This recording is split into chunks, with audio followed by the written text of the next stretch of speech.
오늘 우리가 읽어가는 말씀 본문은 느헤미야서 2장입니다.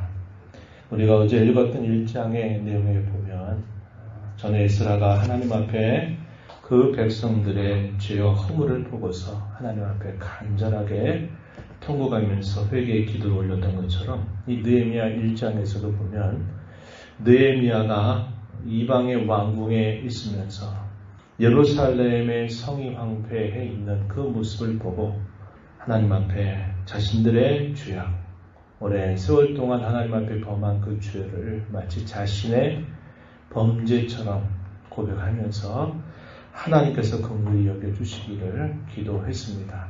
그렇게 기도했더니 하나님께서 마침내 그 간구를 들어주셔서 어떠한 일들이 있게 되었는가 한 것을 2장에서 소개해주고 있습니다. 1장 마지막 절 보면은 이렇게 그가 기도 마지막 부분을 이야기했죠.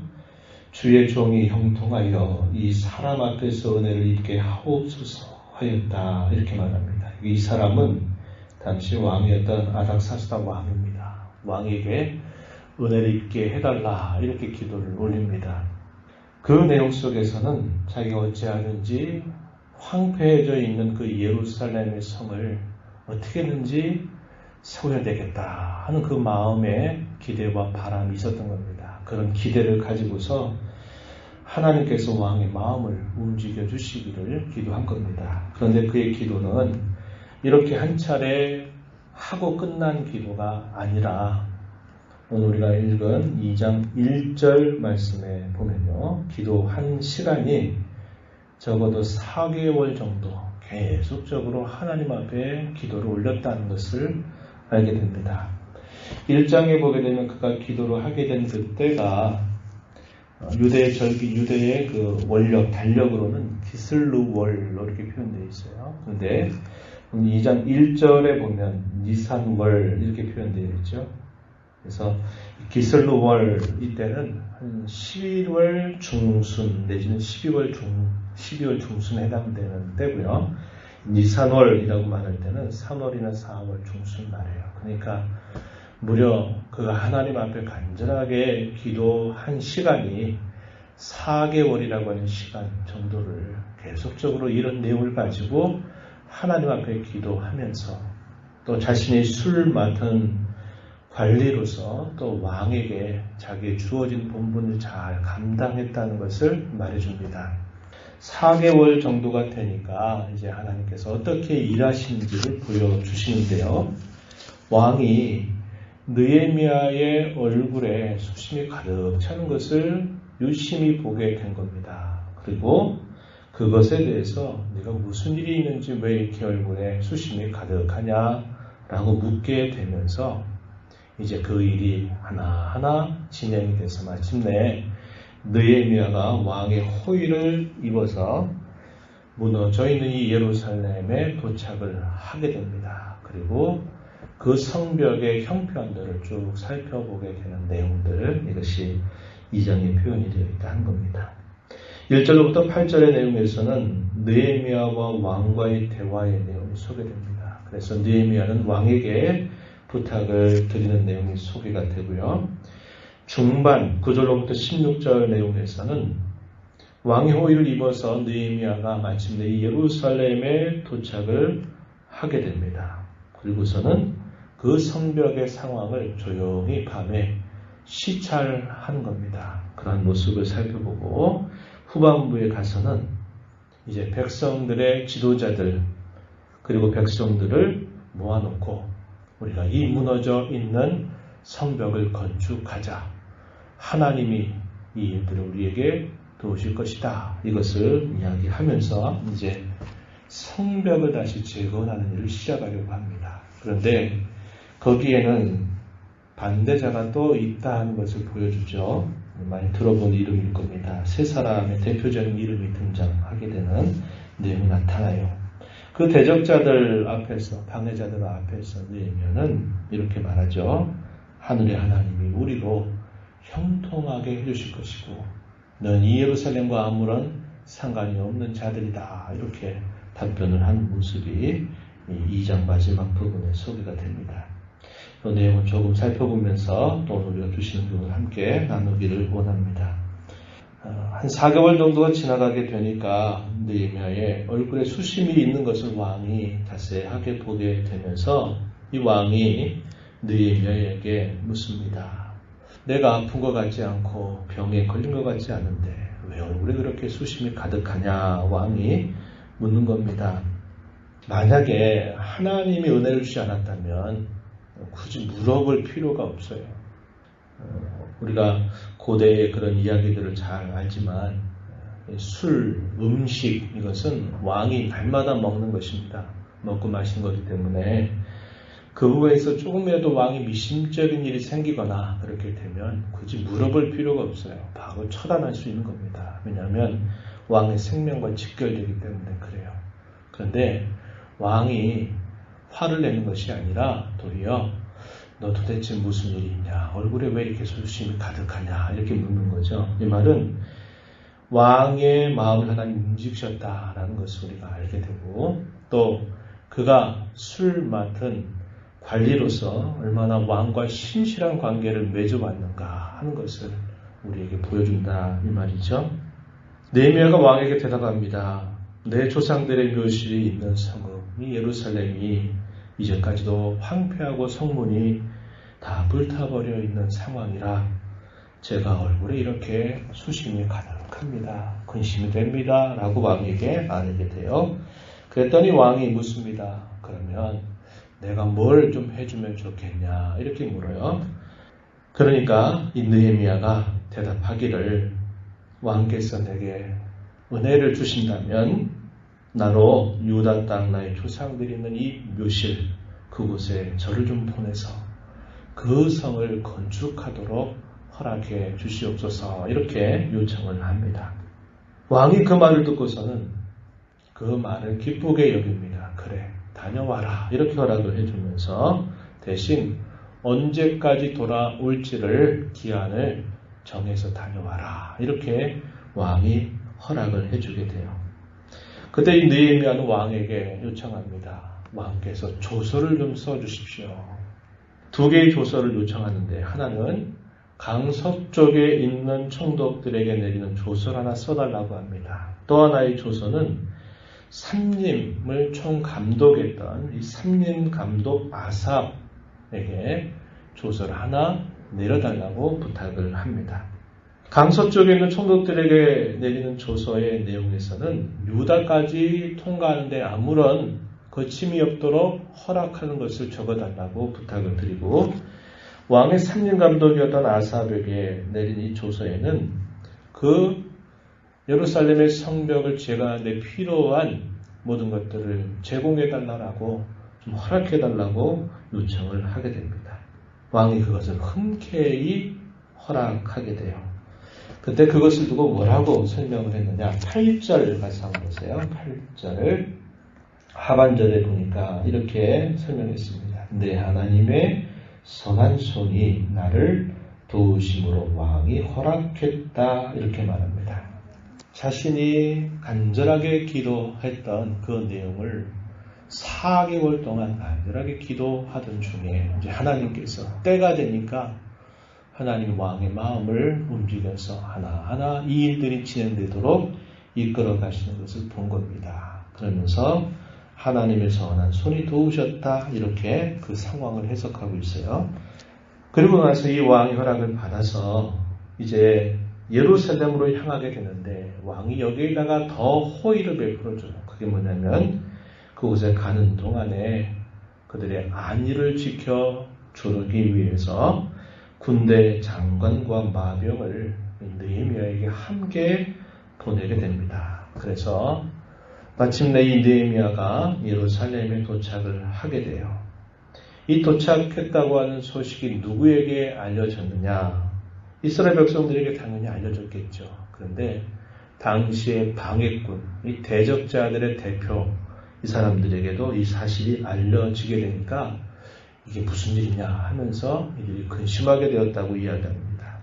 10절 말씀에 보면요. 호론 사람 산발랏, 암몬 사람 도비야 이 두 사람이 이 일들을 성취할 수 있는 사람, 뭐라고 성경에 표현했냐면 흥왕케 하는 자가 여기 왔다고 이 소식을 듣게 된 겁니다. 그리고서는 그들이 근심했다라고 표현합니다. 도착한 지 3일 만에 느헤미야는 조용히 그 예루살렘의 성벽의 상황이 어떠한지를 파악하기 위해서 밤에 조용히 나가게 됩니다. 아무도 모르게 몇몇 사람만 데리고 가장 가까운 측근들 몇 명 데리고 이제 성벽의 상황을 조사하러 나간 것입니다. 그 상황이 어떠하냐 설명해 주기는요. 12절부터 14절에 보면 느헤미야가 탄 짐승 외에는 탈만한 짐승이 없을 정도였고요. 성벽은 다 무너져 내려있는 상태였다고 이야기합니다. 성문은 불에 타 있는 상태였고 샘문과 왕의 연못에 이르르는 탄 짐승이 지나갈 곳이 없을 정도로 아주 협착한 상태가 되어버렸다는 것을 이야기해주고 있어요. 그리고 나서 이제 백성들과 그 지도자들을 불러 모아놓고 이렇게 독려하게 됩니다. 17절 한번 보세요. 우리가 당한 공격은 너희도 보고 있는 바라. 예루살렘이 황폐하고 성문이 불탔으니 자 예루살렘 성을 건축하여 다시 수치를 당하지 말자. 또 18절에 보니까 그들에게 좀 더 확신을 주기 위해서 어떤 이야기를 느헤미야가 더 하냐면 내가 이제까지 여기 오게 된 모든 일들을 그들에게 다 소개를 하는 겁니다. 내가 이 일을 위하여 간절하게 기도했다. 왕이 이 일들이 진행되도록 도왔다. 하나님의 선한 손길이 이제까지도 나를 인도하실 것이다. 이렇게 쭉 이야기를 한 것입니다. 18절에 그들에게 하나님의 선한 손이 나를 도우신 일과 왕이 내게 이런 말씀을 전하였더니 그들이 이렇게 반응을 했어요. 일어나 건축하자. 그 말을 들었던 그 사람들의 반응이 예, 그렇게 하시죠. 이제 그렇게 하면 좋겠습니다. 이렇게 그들이 반응을 하게 된 겁니다. 그래서 이제 성벽 공사를 시작하려고 하는 모습이 나타나고 있다는 겁니다. 우리가 살펴본 것처럼 이스라엘 백성들이 첫 번째 귀환하고 나서 그들이 한 일은 무너져 있는 성전을 재건하는 일이었죠. 2차 귀환의 예수라가 또 이스라엘 백성들과 함께 귀환했을 때 그들은 내면적인 신앙의 재건을 이루기 위해서 애를 썼어요. 그리고 13년이 지나고 난 다음 2차 귀환이 있고 13년이 지나고 난 다음에 이 느헤미야가 또다시 예루살렘을 방문했는데 이 느헤미야에게 맡겨진 중요한 책임은 성벽을 재건하는 일이었다는 겁니다. 그래서 그 일들이 진행되도록 하나님이 이끄셨다는 거예요. 이에 대하여 반대자들이 나서서 도대체 너네가 무슨 일 하려고 하느냐? 왜 왕을 배반하려고 하느냐라고 이렇게 시비를 걸어옵니다. 19절 보면 그렇게 표현할 때 느헤미야가 그들에게 답변하죠. 20절에 하늘의 하나님이 우리를 형통하게 하실 것이다. 그의 종들인 우리가 일어나 건축할 것이다. 이렇게 담대하게 말하는 모습이 표현되어 있습니다. 느헤미야의 관심이 어디에 있었습니까? 그는 이방 땅에 살고 있지만 그의 마음은 항상 예루살렘에 그의 마음이 머물러 있었다는 겁니다. 자기가 무슨 상관이 있습니까? 이방 땅에서 높은 관직을 차지했다면 그저 그 일은 그 일이고 자기는 자기로 생각할 만도 한데 그가 예루살렘의 이 성벽이 무너져 내려있고 불탔다고 하는 소식을 듣고서는 계속적으로 근심하고 염려하고 하나님 앞에 기도하기를 시작한 겁니다. 그가 하나님을 사랑하는 마음, 하나님의 백성들을 사랑하는 그 마음이 어느 정도인가를 보여주고 있다는 거예요. 예루살렘에 살고 있으면서도 그들의 마음이 바벨론 땅에 있는 사람들이 있어요. 그런데 이방 땅에 살고 있지만 그들의 마음이 예루살렘에 있는 사람이 있는 겁니다. 어디를 사느냐 그게 중요한 것이 아니라 그들의 삶의 관심이 어디에 무엇이느냐 하는 것이 대단히 중요하다는 거죠. 느헤미야는 그러한 사람이었습니다. 그가 이방 땅에 살고 있어도 그의 마음은 하나님의 백성들에게 마음이 있다는 것을 분명하게 보여주었고 그가 일상 속에서 왕의 충실한 신하 역할도 하면서도 일상 속에서 그는 하나님을 경외하는 사람으로 늘 살았습니다. 예루살렘에 큰 위기, 어려움이 닥쳤다고 하는 소식을 듣게 되고 나서는 그는 특별하게 하나님 앞에 자주 금식하면서 간절한 기도를 올립니다. 일상을 살아갈 때는 하나님을 경외하는 자로 살아가죠. 그리고 특별한 어려운 일이 그에게 닥쳤을 때는 하나님 앞에 더 간절하게 기도하면서 때를 준비하는 모습을 보여줘요. 하나님이 이러한 사람을 형통하게 하신다는 겁니다. 특별한 일이 없을 때에도 늘 하나님을 사랑하고 경외하고 그분의 뜻을 마음에 두고 살아가는 사람. 어떤 특별한 일이 생기면 그 일을 두고 더 간절하게 하나님 앞에 기도하면서 하나님의 도움과 인도를 구하는 사람. 이러한 사람은 형통케 하신다는 겁니다. 오늘 하나님께서 저와 여러분들이 이러한 삶을 살아가기를 기대하신다는 거예요. 일이 생겨야만 그때 비로소 기도하고 일이 생겨야만 비로소 하나님 앞에 나오는 것. 물론 그것도 귀한 일이지만 그것만이 아니라 내 삶에 어떤 어려움이 없이 일상을 살아가는 과정 속에서도 늘 우리의 마음이 하나님께 있고 그분의 나라에 관심이 있고 그분의 영광을 위하여 관심을 가지고 살아간다면 하나님은 그의 삶을 형통하게 순적하게 인도해 주실 것이라는 겁니다. 흩어진 교회로 또 우리 한 주간을 살아갑니다. 남은 생에 살아가면서 우리가 어려운 일을 만나게 될 때는 특별하게 더 그런 어려운 일이 있지 않을 때라도 늘 하나님과 동행하는 삶을 살아가는 것을 우리의 삶의 참된 가치와 보람으로 또 즐거움으로 여기며 살아가는 저와 여러분이 되기를 진심으로 바랍니다. 하나님 아버지, 이 새벽 시간에도 저희들을 불러주셔서 오늘도 찬양을 드리며 말씀에 귀를 기울이며 주신 그 말씀을 따라 또 기도하며 하나님 앞에 이 하루를 살아가게 하시고 이 한 주간을 살아가게 하시니 감사합니다. 이방 땅에 살아도 그는 이방 땅의 마음을 빼앗기지 않고 그의 관심이 하나님의 백성에 늘 있었던 느헤미야의 모습을 살펴보았습니다. 예루살렘의 큰 공경과 어려움을 당하게 되었다는 소식을 들었을 때 그는 특별하게 더 하나님 앞에 간절하게 기도하는 일에 힘을 기울이며 하나님의 인도를 구했습니다. 하나님께서 때가 되었을 때 그를 순종하게 인도하셔서 그 일들이 시작되도록 도우신 하나님의 손길을 보여주셨습니다. 우리가 이 땅을 살아가면서 일상 속에서 또 특별한 어려운 일을 만나게 될 때라도 언제든지 하나님 앞에 살아가기를 간절하게 바랍니다. 하나님과 동행하게 하시고 어려운 일이 있을 때는 더 하나님 앞에 기도하는 일을 통하여도 하나님을 의지하며 인도를 구하며 나아가는 저희들의 삶이 되게 하사 하나님이 함께 하시는 손길이 저희 자신에게 뿐만 아니라 많은 사람들에게 드러나게 해서 하나님께 영광이 되는 삶이 되도록 인도해 주시기를 원합니다. 은혜의 보좌 앞에 나와서 아버지의 은혜를 간절하게 구하는 모든 심령들 용납하시고 간구의 귀를 기울여 주시며 가장 선하고 좋은 것으로 응답하여 주시옵소서. 예수님 이름으로 기도하옵나이다. 아멘.